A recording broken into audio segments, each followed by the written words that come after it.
Hello, how you doing? Welcome to episode number 10 of Haverin. In this episode, I'm speaking with Mel Young, who is a social entrepreneur. He co-founded the Scottish Big Issue, the Homeless World Cup, and he hosts a podcast called The New Ism, which is a really fascinating listen. I really love talking to Mel. It was a really fascinating conversation, so I hope you enjoy it too. Thank you. Okay, Mel, thanks for coming on the podcast. No worries. How you doing? I'm good. You? Yeah, not too bad. Good. So I usually do my kind of introductions to this prior. Okay. And the words I'd be reaching for when describing yourself would be a social entrepreneur. Would that be correct? I think that's right, yeah. I think I didn't know what I was for years and years, and then somebody said I was a social entrepreneur, so that was it. I'm a social entrepreneur. Yeah, and what is a social entrepreneur? I think a social entrepreneur is somebody who's passionate about creating change in the social or environmental spheres, and scaling. Probably has a similar DNA to an entrepreneur, except that in terms of makeup and drive and innovation, but not driven towards the bottom line. The profit, if you like, for social entrepreneurs is changing things socially or environmentally. Yeah, it's a nice meeting of worlds that people might incorrectly assume as being separate. You know, one of business and one of social change. And I guess your work is testament to the fact that those worlds can come together. Yeah, absolutely. I think these days people kind of define you and put you in silos, and ever decreasing silos. And so you're kind of either in the charity sector or the business sector. And actually, I think there's a lot actually in the business sector in terms of the way it goes about achieving results that are actually appropriate in the social sector. Some things you don't want to take, but actually kind of mixing them together, you can get very effective outcomes. And I think all social entrepreneurs, including myself, are driven by impact. So we are not by any means into measurement, but we are what's the outcome of what we're doing, what's the difference it's making. So take me back, when did you kind of, so maybe both those aspects to your character, the desire for social change, but also the kind of entrepreneurial side of you, how did these things come about? I think I've always had the social side in me. Forever. I've always been, uncomfortable about social injustices. And I think coming from Scotland, there's a kind of in the DNA of all of us is these words, social justice, and so I've always had that in me. It's always been a kind of drive of mine. And then, I was at university and got involved in the political atmosphere at the time, which was great learning actually. And then the entrepreneur bit, there's books written about are entrepreneurs made or are they born, and the debate goes on and on and on.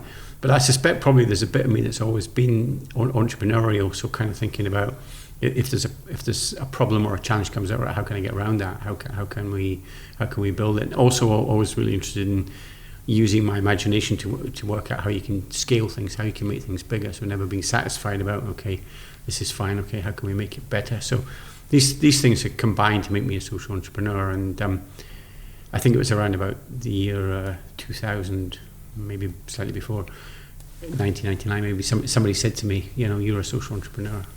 And I went, that's what I am.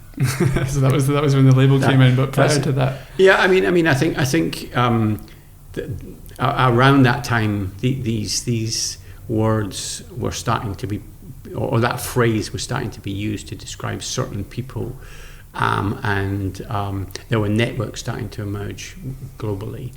So I think I'd probably always been one, but just never labelled as one. Okay, but then when it came along, that label came along, and I was going, yeah, I kind of fit into that. That's right. I mean, people will talk about where it's all come from originally, and I think it's probably come from people thinking the same way at the same time in different parts of the world. But there was Bill Dryden, who was a founder of Ashoka in the US, identified social entrepreneurs as key people, what he called change makers.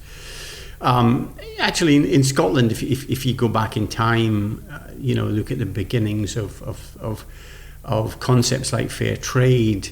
You go way back into the 70s, and people were buying coffee from Nicaragua on the basis that it was helping the farmers in a very productive way, so buy coffee from Nicaragua. And those were the kind of beginnings of using business, traditional business methods to make money, to which then could be reinvested. So there were lots of kind of initiatives and thinkers around.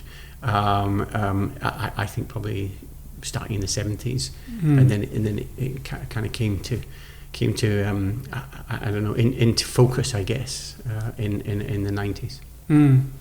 And what were some of the kind of first projects that you worked on? I know you worked on the Sentinel in Wester Hailes. Yeah, I mean, I worked in Wester Hailes on the community newspaper.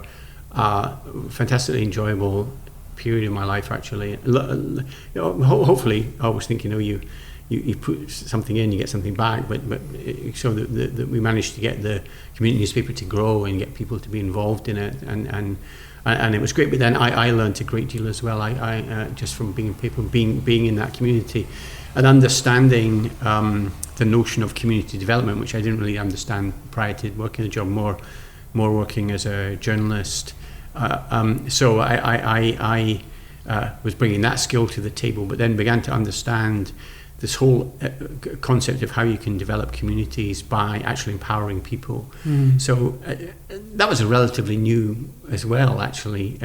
Thinking was much more at the time was about municipal housing, for example. So estates like Wester Hailes in Edinburgh and others around the world had been built by town planners and local politicians with a view to creating better housing from some of the poorer housing in the centre of cities.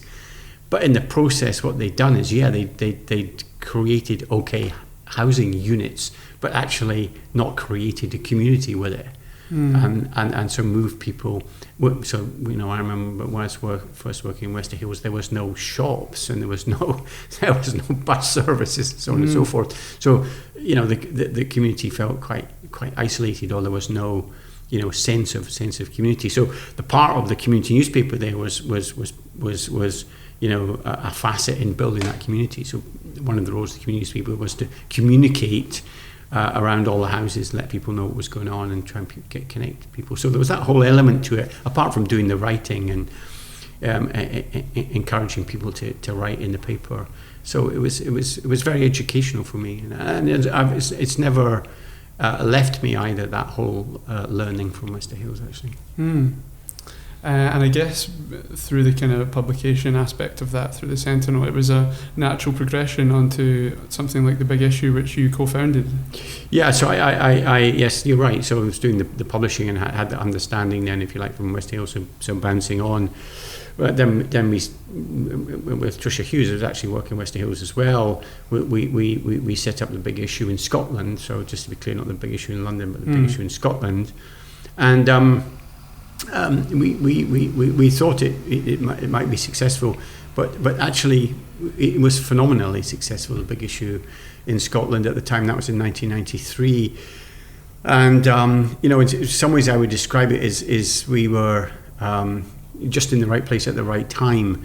I mean, people say, "Oh, it was an amazing enterprise, and we were these tremendous social entrepreneurs," and so on and so forth, which is very nice, but actually, I maintain if we'd started The Big Issue, say today, it would have worked, but nothing like it did then. And the reason it was so successful then was that the geopolitics were just kind of aligned perfectly, so that you had the end of the successive years of the Conservative government, and in Scotland people were absolutely fed up with it. There was a complete juxtaposition in terms of the values of Scotland in terms of this UK government. There was large unemployment, a lot of homeless people, and Scots are generally fed up with the whole situation.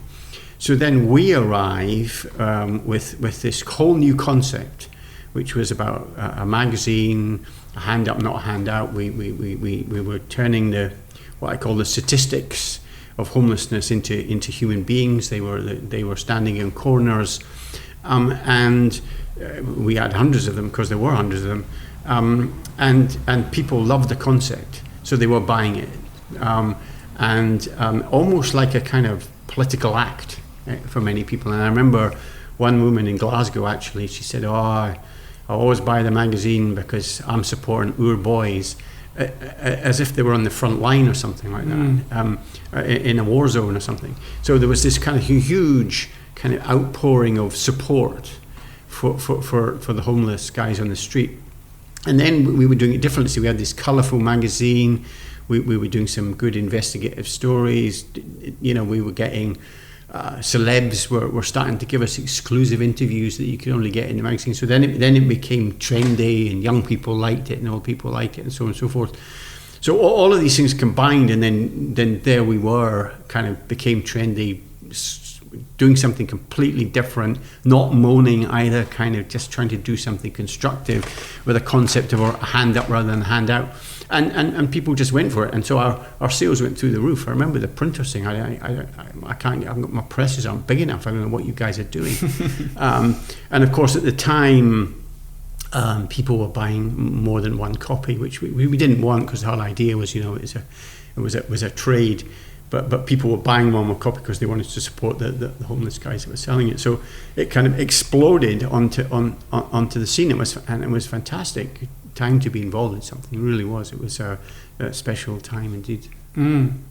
So another natural progression from that would be onto the Homeless World Cup. Yeah, well, so the big issue in Scotland was successful, and then what happened was the other countries started coming to Britain to find out how we did things, and quite a lot. And I remember with our guys in London, who were a separate organisation, were saying, so many can you help? So we set about helping, and we kind of split up the world, if you like, and we committed to help people coming from former Eastern Europe and Russia. So I was in Russia a number of times, helping them establish their paper and so on. Quite difficult and different circumstances. And then we collectively, globally, created this network called the International Network of Street Papers, which was really a trade association. And we were coming together because we were doing the same, fundamentally the same thing with the same concept. And we wanted to share a code of conduct and share behaviours and learn from one another and be strong together globally. And that network was fantastic, because we were able to meet once a year, and these meetings each year were always very, very inspiring. And we would sit till 3 a.m. sorting the world out and exchanging ideas and so on and so forth. And it was at one of these conferences in 2001, myself and Harold Schmidt from Austria, from the Austrian street paper in Graz, were talking afterwards, after the conference had finished, in a bar, and we were basically saying, you know, this is a great conference, but there's no homeless people here. I mean, how can they experience what we're experiencing, this international dimension? And then we came up with different ideas about how the homeless people could be involved, and there were all sorts of barriers, including language. And then we said, there is an international language called football. We both liked football, and you know, we swapped ideas about. I would have a Scottish team, and he would have an Austrian team, and we'd play each other and so on. And then the idea grew legs as we drank more beer in the evening, and then we ended up with the Homeless World Cup by the end of the evening. And critically, the next morning we met again for breakfast, and we said that was a really great conversation in the bar. Will it stay in the bar? Will we just keep it in the bar and remember it one day? Or will we do it? So we said, no, let's do it.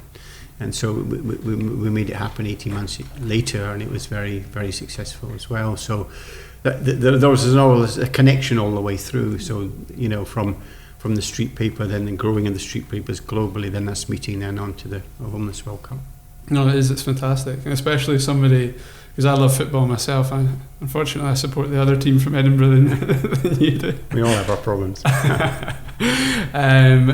yeah, no, to find something that can combine those two worlds is quite special. In your TED Talk, in one of your TED Talks actually, I love how you talk about the ball and the simplicity of the ball. And I think you have a ball made of some plastic bags from some kids in Africa. Yeah. I mean, it's a common language that everybody understands, and I think that's the beauty of it. So I have people who come along to the Homeless World Cup each year who don't like football particularly, but they get what's going on. And the beauty for us is that ball, when we're speaking to homeless guys in the street, unfortunately, whose confidence is completely gone, self-respect gone, self-esteem has just hit rock bottom, so they don't believe anything's possible. And so we just kind of wandering up and going, right, you want to play football? This is really easy. And we would generally get a kind of positive response, and we can take them somewhere, we can kick a ball around, and this is really easy to do because, you know, you can be terrible at the game or wonderful at it, and you can play 2-a-side or 20-a-side. And so that ball is our entree to people, and we're really using football to create change. And then we stop referring to the guys as homeless. They become football players, and then we're talking about what team they're in and their potential to represent their country and so on. So it's all about change, critically for us amongst the homeless people. But then the great thing is that you've got this ball that communicates. So then people come and watch who maybe haven't any connection with homelessness at all, and wouldn't be able to speak to homeless people or connect with it, but they are connecting it with it through the football. And it's the same with the media. When certainly in the early days of the big issue, for example, media were really hostile towards homelessness, hostile towards us. Whereas, you know, at the Homeless World Cup, the media, which is a huge coverage globally, it's all positive. I mean, 100% positive, talking about the players and talking about how we change, and that's through that prism again of that ball. It's that ball that's creating that mechanism of communication, which collectively is creating change. And in the same TED Talk, there's another fabulous moment where you show a picture, and I think it's maybe in South Africa, and it's, you know, just it's crowds cheering on these homeless people who normally they might have walked past on the streets. I mean, that's right. That's one of the things that I remember in the early days. Our first event, actually, a guy from Reuters television was there, and he said to me, the thing is, as soon as the game starts, you forget they're homeless. And I went, yes, that's the point. That's the whole point of this. Yeah. And so, you know, it's basically, in a sense, all we've done is created these small-sided pictures in the centre of cities and put the players in football strips, football tops and shorts. And then people are cheering them and going, and their kids are getting autographs and everything like that. Whereas the day before, the same person might have been sitting in the street in a different set of clothes, and the same people would have just walked past them and ignored them. So in a sense, all we are doing is providing this platform, and then the homeless guys are doing it themselves. I'm saying to them, well, I'm not playing football, you guys are. You're doing it yourself. And I think it's that whole part of increased self-esteem, self-respect, and belief in yourself. The big thing that I think has happened to homelessness globally is this psychological depth that people fall into as a result of the experience, and so for us it's about using any way that we can to build that up again.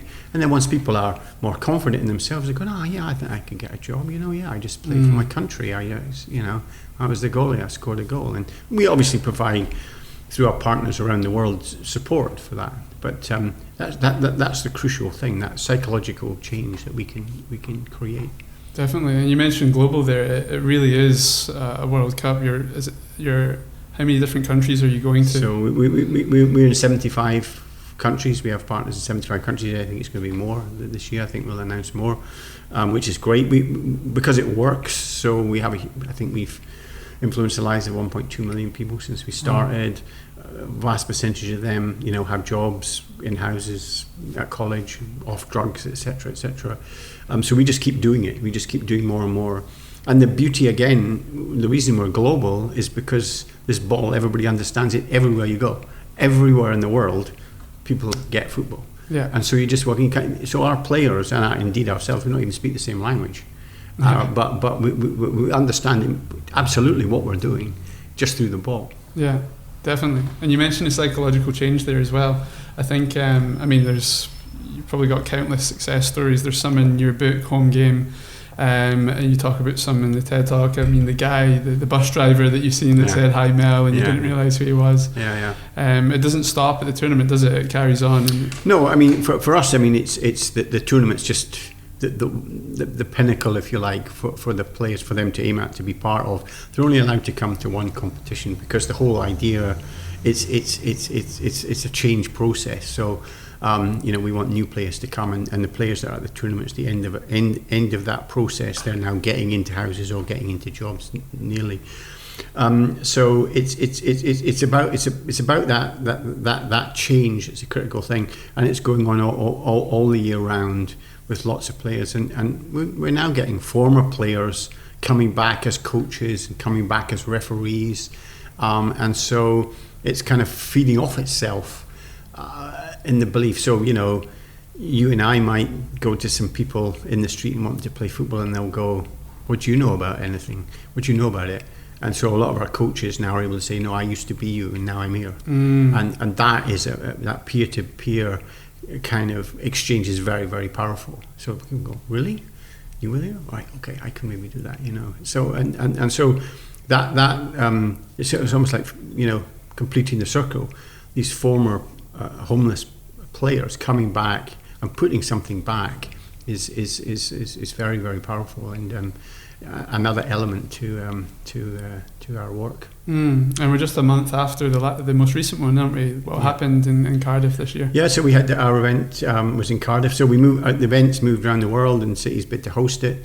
We played in Butte Park. It was very successful.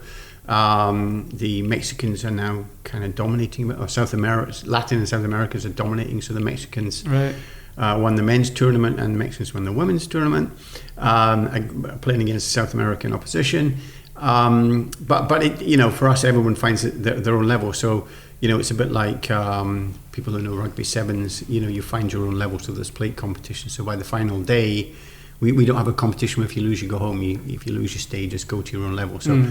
And the not so good teams are playing against each other, and the very good teams are playing against each other, and so they're all at a very even level, and everybody gets a medal, and there's different cups to play for. So it's competitive because we're not patronising. The teams want to win the competition, but it's inclusive. You get the medal no matter what.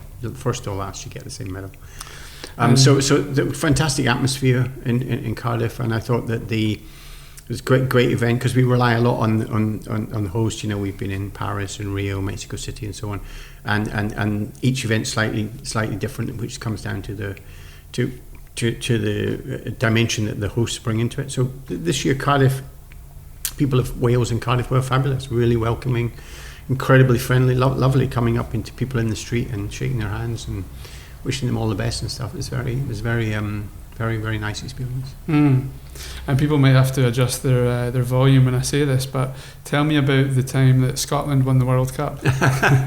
Well, I mean, actually twice I've seen it. Actually, so I can say without a word of a lie, I've seen Scotland win the World Cup. So when I do talk, I always get a laugh, but I have, and full credit to them because both times, the first time they won it was in Copenhagen.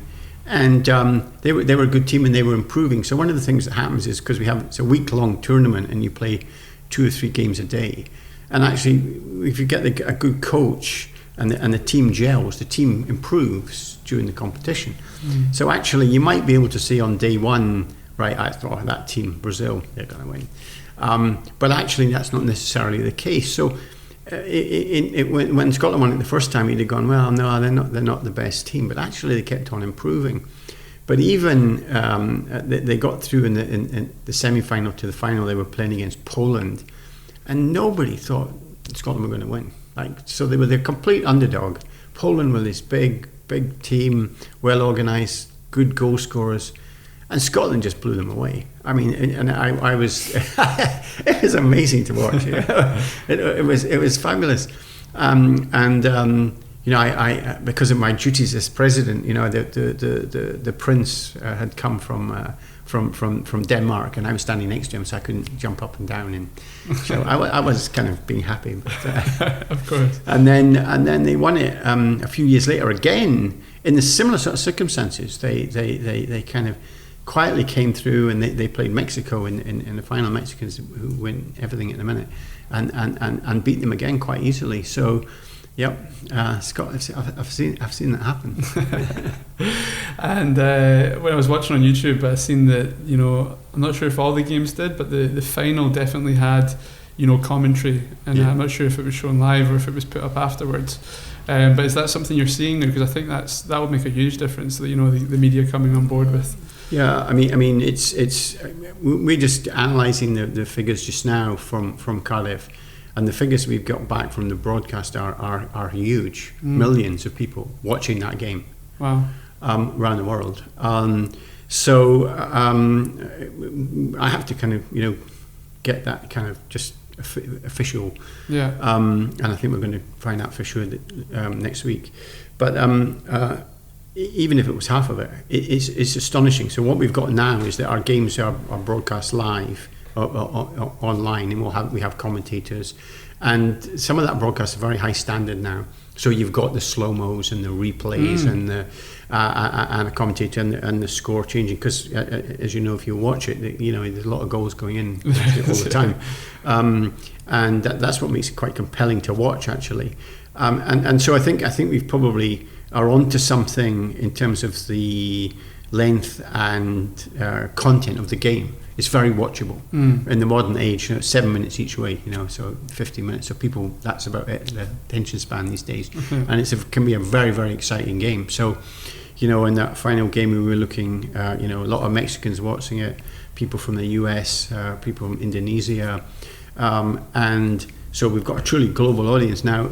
If this is correct, it bounces us up into another level, to be honest, in terms of what we might be able to do with sponsors and advertising and so on, which will allow us then to help develop our partners around the world. So it's potentially very, very exciting news for us.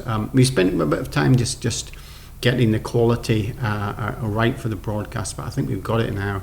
And I think it's, as I say, people like it. The feedback we had from the people who were watching online was it was just really great.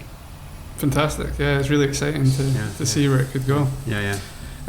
Just to change direction a little bit from that. So you're also a podcaster. You have a project called The New Ism. Yeah. Can you tell me a little bit about that? Yeah. Well, I mean, I one of the frustrations I've had over the years being involved in social entrepreneur, we've been successful in the projects I'm doing, but one of the big frustrations I have, and similar with other, I've obviously met and got to know well and become friends with some other social entrepreneurs around the world. And I think they share my frustration, which is simply that, we keep on doing what we're doing, and let's say we're good at it. So that's great that we're good at it and we want to make impact. And people keep saying we're good at it and they want to give us awards and blah, blah, blah. And that's all very, very nice. But the problem is we have a success with our Homeless World Cup, and we shift homeless people off the street and into society, then a whole lot more come. And when I stand back and look at it, I'm going, it's a systemic failure that's going on here, which is more than just about housing, say, or living conditions. It's actually more profound. So what I wanted to do, and what I'm doing with the New Ism, is to create a discussion which is about what does a new system look like, a new economic system look like, which means that you don't have such issues like extreme poverty and homelessness in it at all. And the problem with the current system is that the wealth is going to the wealth, and so the gap between the rich and the poor is growing, and I don't believe that that's sustainable. And it seems to be valueless as well. It's just make more money. So even if you go back to the original architects of capitalism, like Adam Smith, if people read his work, he actually, like it or like it not, but he had value. He talked about what values was. It was about the wider community and the benefits for wider society, and that seems to be missing. So what I'm trying to do in the New Ism is speak to people about, okay, what values do we begin with that are fundamental to another economic system. So there are economists around the place who will agree and say, yes, it's not right, and this is how we'll change it. But in my view, they just are tinkering around with it, with the current system. What I'm saying is, no, what's a new system? So what I'm encouraging people to do in the Newism podcast is to talk about, imagine there was a blank bit of paper, what does your economy look like? And nobody's really come up with the answer. We haven't got this aha moment. But I'm convinced that people are doing really good things around the place, but we're not talking to one another and about how you might stick that together. So for example, you look at trade, and well, we've got fair trade. So there's people around the place who are come up with that, and it had a set of values and a set of principles. And people can be critical of it, and some people say, "Oh, it's just a flea bite, and it doesn't, it's not doing a lot." But my line would be, no, well, it's actually doing something or other, because I've seen the farmers in Bolivia and so on are benefiting from this. But maybe the principles of that could form the basis of a new economy. Then you've got microfinance, which is a new form of banking. It's not new, but another form of banking. So start to put all these things together as the beginnings of what an economy might look like, and you might begin to get a new theory.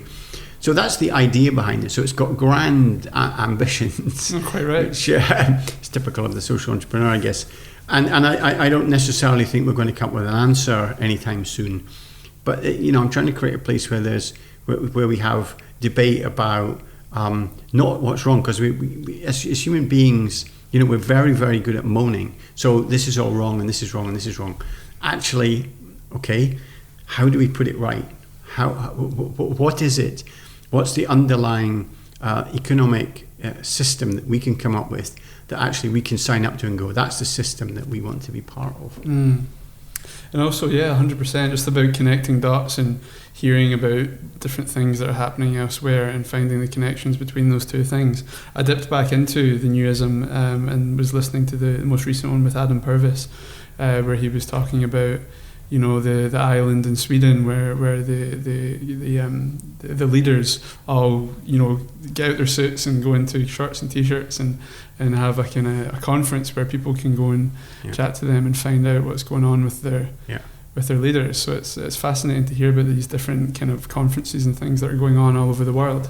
I think there's a lot of debate going on. I think compared with, say, 10 years ago or 20 years ago, there's a lot more debate.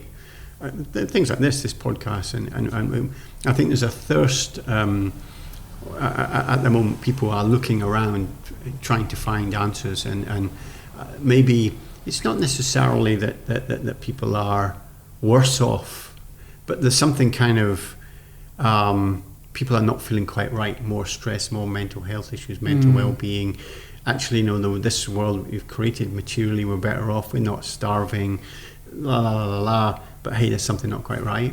And so I think people are looking around, going, hey, what are you doing, and what's this, and how what does community mean now, and we're having to look at things. Take the environment for the example. Yeah, we all want to dash around and have a nice holiday somewhere, but it means getting on a plane. So we're quite happy to do that whilst banging the table about the environment. So hold on a minute. Actually, maybe there's some things that we're going to have to curtail ourselves with as individuals, and what does that all mean then to the economy? Because if we consume less and get on less flights, then presumably business is going to fail, and etc. And how do you put all that together, and what's all that mean? So living in a world which is finite for us as individuals and groups of individuals, it isn't part of the current capitalism, because the current capitalism is all about grow. Yeah, and that's something I often battle with. Is I think a takeaway that I get from some of the guests that you have on the Newism, a lot of it, and I agree with it, seems to be about looking outside of the current paradigm for an answer, because it's so outdated. And we were talking about politics and the news before this, but it's sometimes hard for me to find the balance between circumventing something but also trying to make changes from within it, from within the party political system. How do you find the balance between those two things? That's a very good question. I don't know. I think a lot of people are incredibly frustrated by the political systems in the globe. And that's why you're seeing this kind of dissatisfaction. And I include myself in that. I get exasperated by some of the utterances of some politicians, and it doesn't matter actually whether it's what people perceive as left or right. It's just generally, there seems to be very poor leadership and a consistent kind of, I call it like barking dogs. Like these dogs all have to bark at each other. There's no kind of way of trying to get to a consensus. And so it seems to me there's a bit, like a lot in the system, there's a bit of a crisis in politics. It might be that, we have to look at it. Maybe we are moving into an age which is a post-democratic age. I mean, I'm not sure quite what that means. But, our grandparents, if you like, or my parents maybe, after the last war, 1945, the idea of having a vote was very important. And, people in the former Eastern European countries, then, and their ability to then have a vote. But now it seems it doesn't mean so much, and people are not content for governments to last for 4 or 5 years on the basis of that one vote. It's almost like it has to be a continuum.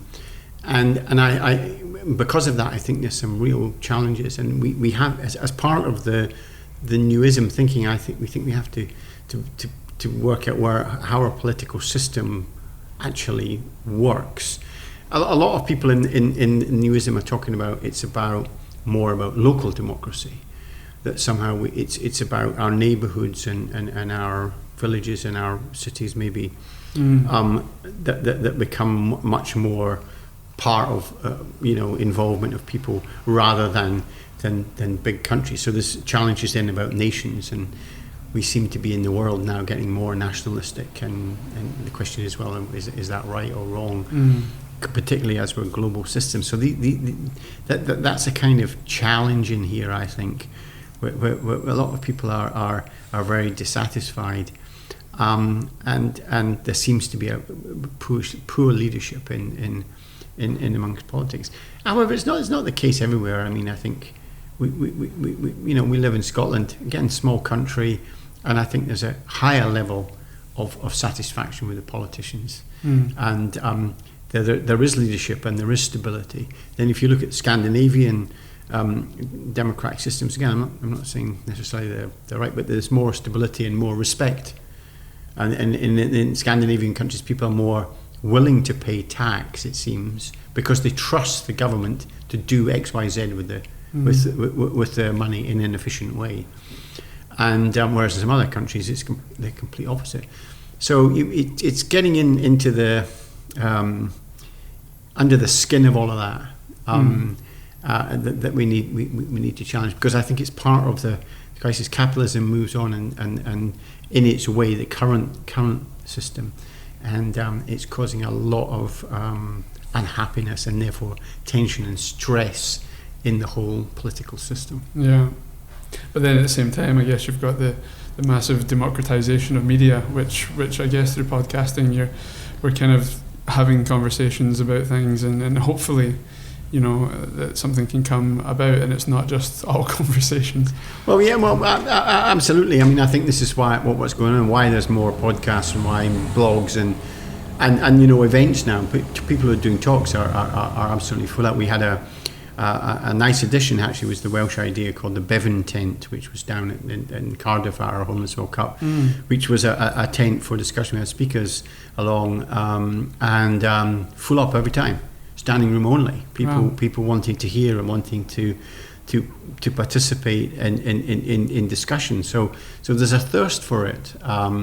And which I think is so. I'm the optimist, I guess, always. So I'm optimistic about the future, particularly actually younger people, because I think that they've got a kind of a natural connection more with the issue of the environment, and it's their environment, and they kind of understand that the world is actually finite. And hold on a minute, what are we going to do about this? And so, anytime I talk about Homeless World Cup or new economics to younger people, they kind of get it.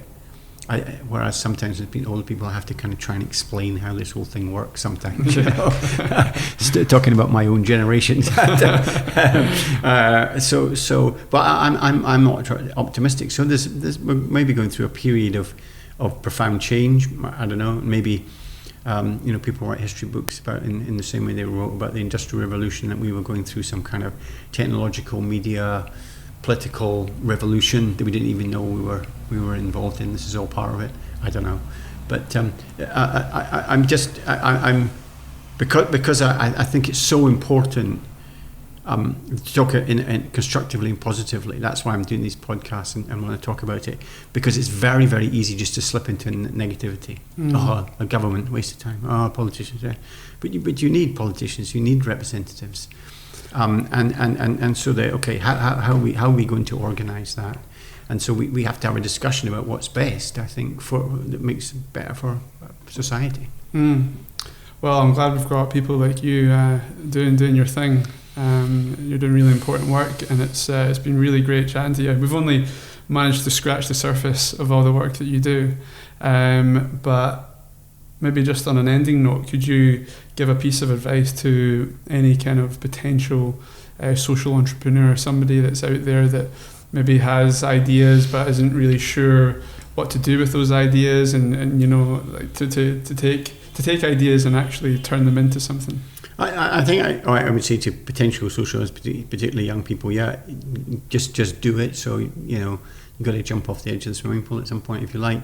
But I would the bit of kind of hopefully wisdom I would give is just don't jump in at the deep end without learning how to swim. So nowadays there's lots of other social entrepreneurs around who happy mentor you, happy give advice. The support around the place, and the critical thing for me is we're building. It's a movement we're building, so it's not a set of individuals. So the last thing we want to do is then create another Homeless World Cup, for example, or another fair trade organisation for one that's already operating. We need to be collaborating much more together in the sector. So we were saying to new social entrepreneurs, do it. Great that you do it. Great you've got the passion. You've got great ideas. Let's build on that, but work together. Don't end up being isolated and maybe getting into a difficult place. Plenty of people around to support. Plenty of understanding about collaboration. Some really interesting things going on, and actually, for me, it's a bit of a cliche maybe, but for me, I don't feel, I work every day. It's a privilege. It's what I'm doing, seeing homeless people change their lives, it's fabulous. So I don't consider our work all the time. So people kind of get into that space. It's just great. You don't have to do any work. Fantastic. Why don't you tell people where they can find you online, maybe your Twitter handle or your URL? Yeah, I'm my Twitter's at Mel Young 53. The Homeless World Cup's www.homelessworldcup.org, and it's newismtalks.org. Brilliant. Well, thanks for chatting to me. Okay, thank you very much for taking the time. Cheers. Hello, how you doing? Thank you so much for watching this episode of Haverin. If you enjoyed it, then please share it with your family and friends on social media. Leave us a review on iTunes and subscribe to us on both iTunes and YouTube. Thanks so much.